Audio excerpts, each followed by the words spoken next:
구. 두려움 기반의 감정에 대한 더 나은 접근법. 그리 멀지 않은 미래에 사람들이 우리 사회를 돌아보고 자녀교육법이 왜 그렇게 눈에 띄게 누락되어 있었는지 궁금해할 것이라고 믿습니다. 우리는 왜 아이들에게 읽기, 쓰기, 산수 같은 구체적인 기술을 가르치는 일에만 집중하고 아이들이 살면서 하는 모든 일에 영향을 미치는 한 가지, 즉 인간의 심리에 대해서는 가르치지 않을까요? 우리는 아이들이 바깥 세상에서 읽고 쓰기는 아주 잘하게끔 키우면서 내면 세계에 대해서는 사실상 문맹으로 키웁니다. 두려움을 가지고 있다고 흔쾌히 인정하는 사람들에게 무엇을 두려워하는지 물어보면 그들은 대부분 특정한 대상이나 조건을 지목할 것입니다. 그들은 두려움이 어떤 외부 조건이나 대상 때문에 생긴다고 말할 것입니다. 이 말을 우리가 두려워할 것은 두려움밖에 없다는 루즈벨트의 통찰과 비교하면 어떤가요? 우리가 두려워하는 대상이 외부에 있을지도 모르지만 두려움은 그렇지 않습니다. 두려움은 외부 조건이 아닙니다. 두려움은 내적인 조건입니다. 두려움은 오직 마음 자체에서만 일어납니다. 사람들에게 두려움을 어떻게 극복할 수 있는지 물어보면 대부분 두려움을 초래하는 대상이나 조건을 제거하거나 바꿔야 한다고 말할 것입니다. 두려움을 극복하는 유일한 방법은 자기 외부의 뭔가를 바꾸는 것이라고 말입니다. 내적인 조건을 바꾸는 유일한 방법이 외부 조건을 바꾸는 것이라고 한다면 과연 논리적일까요? 마음속에서만 일어나는 현상을 바꿀 수 있는 유일한 방법이 마음 밖에 있는 것을 바꾸는 것이라면 정말 논리적일까요?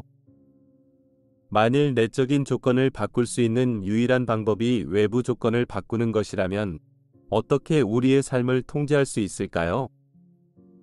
자신을 정말로 통제하려면 외부 조건에 상관없이 우리의 마음을 바꾸는 방법을 찾아야 합니다. 우리는 왜 주어진 외부 조건을 두려워할까요? 전혀 두려움을 일으키지 않는 외부 조건들도 많습니다. 분명한 해답은 우리가 위협으로 인식하는 조건들이 있다는 것이지만 우리는 왜 그 조건들을 위협으로 볼까요? 우리는 통제할 수 없기 때문에 어떤 식으로든 우리에게 해를 끼칠 수 있는 무언가를 두려워합니다. 정확히 우리는 통제할 수 없기 때문에 두려워합니다. 그것을 바꾸는 것이 우리 능력 바뀌거나 다른 사람의 선택에 달려있기 때문입니다. 동시에 우리는 두려움을 극복하는 유일한 방법은 우리가 통제할 수 없는 것을 바꾸는 것이라고 생각합니다. 우리가 통제하지 못하는 것을 바꾸려고 노력해서 두려움을 극복할 가능성이 얼마나 될까요? 우리의 마음 상태가 우리가 통제할 수 없는 외부 조건에 달려있다고 생각한다면 우리의 인생을 통제할 수 있는 가능성이 얼마나 될까요? 외부 조건에서 초점을 옮겨 마음 자체를 살펴보는 것이 훨씬 더 건설적이고 논리적이지 않을까요? 두려움은 심리에서 일어나는 내적인 조건이므로 심리 그 자체를 다룸으로써 두려움을 극복할 수 있는 유일한 장소는 내면의 심리입니다. 두려움의 원인은 외부 조건에 있지 않습니다. 에고는 행동에 영향을 주지만 행동만으로 에고를 식별하는 것은 충분하지 않습니다. 감정과 에고 사이에는 연관성이 있는데 간단히 말해서 에고는 부정적인 감정이라고 할 수 있습니다. 에고는 감정에 영향을 미치면서도 감정 그 이상입니다. 에고는 심리 안에 깊이 숨어 있는 미묘한 것이고 감정은 에고가 숨도록 해주는 부분입니다. 감정은 에고를 숨기거나 위장하는 환영의 베일을 형성합니다. 사실 하나 이상의 베일이 있습니다. 우리가 살펴볼 첫 번째 환영은 두려움의 원인이 다른 사람들과 같은 외부 조건에 있다는 환영입니다. 이 환영은 우리가 두려워하는 대상과 감정을 동일시하는 경향이 있으므로 감정을 변화시키는 유일한 방법은 대상을 바꾸는 것이라고 생각합니다. 이 메커니즘을 더 잘 이해할 때 이것이 인간의 악에 미칠 수 있는 영향력을 고려해 보세요. 대부분의 악은 두려움을 가지고 있지만 그 두려움의 원인을 내적인 조건으로 보지 않고 다른 사람이나 다른 집단과 연관시키는 누군가에 의해 초래됩니다. 그 사람은 자신의 심리를 다루어서 두려움을 처리하려 하지 않습니다. 대신 자신의 두려움을 완화시킬 수 있다고 생각하는 방식으로 다른 사람을 억지로 변화시켜서 두려움에 대처하려 합니다. 당연히 다른 사람들은 이것을 자신을 강요하려는 시도로 봅니다. 그들은 저항합니다. 아마도 통제당하는 것에 대한 두려움과 같은 그들의 두려움 때문일 것입니다.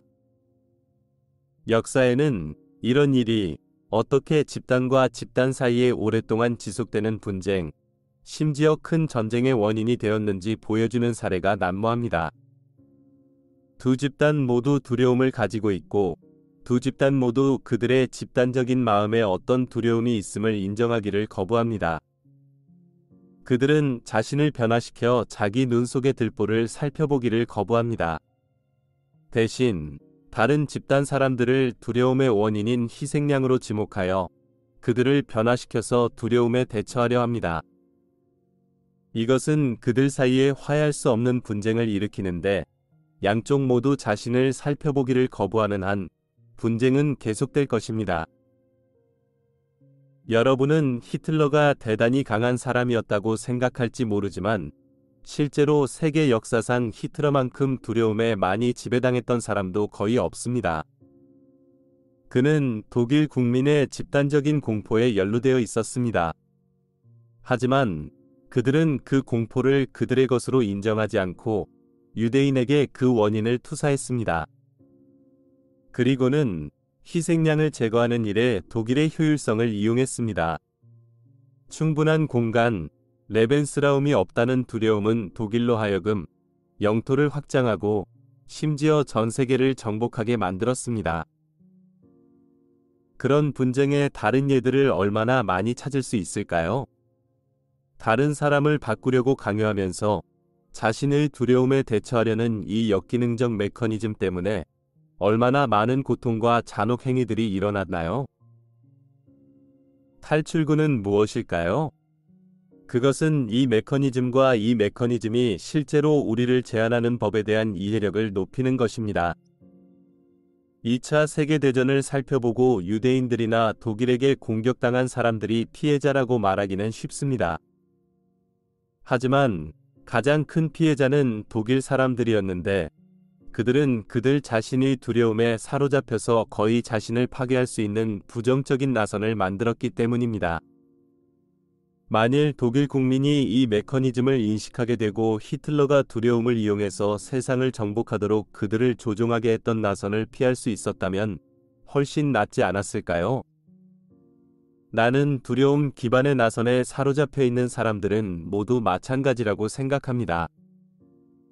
반응하는 방법이 오직 하나뿐이라는 환영. 사람들이 모든 부정적인 감정은 외부 조건이 아니라 내적인 조건에서 기인함을 깨닫지 못할 때 사람들은 에고가 부과하는 다음 층의 환영에 매우 민감해집니다. 이것은 특정한 외부 조건에 반응하는 방법이 한 가지뿐이라는 환영입니다. 우리는 반응을 조건과 동일시하고 특정한 상황에서는 오직 부정적인 감정으로 반응할 수밖에 없다고 생각합니다. 우리는 특정한 상황에 반응하는 유일한 방법은 부정적인 감정이라고 생각하도록 양육되었습니다. 외부 상황과 내적인 반응 사이에는 자동적인 관계가 있습니다. 우리는 반응을 선택할 수 없다고 믿도록 양육되었습니다. 즉, 우리는 외부 조건과 상관없이 긍정적인 감정으로 반응하기로 선택할 수가 없습니다. 우리가 이렇게 믿도록 양육된 이유는 파워 엘리트 때문입니다. 엘리트만이 사람들의 생각을 통제하고 감정을 조종해서 대중을 지배할 수 있습니다.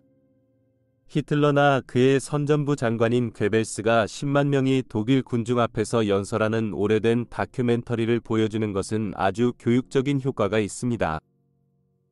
둘 다 개인들을 제압하여 군중이 기꺼이 히틀러를 따라 지옥이라도 갔다 올 수 있는 폭도가 되도록 사람들을 광란으로 몰아넣는 전문가들입니다.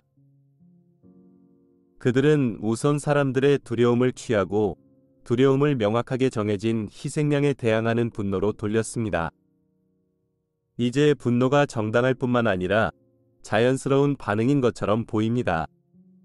희생양을 제거하려는 히틀러의 해결책은 옳은 대응처럼 보입니다. 셀 수 없이 많은 파워 엘리트 그룹들이 대중의 부정적인 감정을 이용해서 그들을 조종하는 법을 터득했는데 원초적인 두려움을 통해 사람들을 회유하거나 두려움을 분노로 돌려서 희생양을 공격하도록 지원했습니다. 사람들은 왜 엘리트에게 조종당하기 쉬울까요? 그것은 우리가 이미 에고의 노예이기 때문입니다. 우리가 노예가 된 이유는 에고의 노예였던 사람들 손에서 자랐기 때문입니다. 우리 사회가 파워 엘리트에게 너무 통제당해서 그들이 우리의 양육을 모든 면에서 고의로 조종하고 있다는 말이 아닙니다. 우리는 단순히 거의 모든 사람이 특정한 상황에 대한 유일한 반응이 부정적인 감정이라는 환영을 공유하는 사회에서 성장했습니다. 어렸을 때 우리는 주위의 어른들을 본받았고 그 어른들이 어렸을 때는 그들도 그들 주위의 어른들을 본받았습니다. 그것이 바로 환영이 세대에서 세대로 전달되는 방법입니다.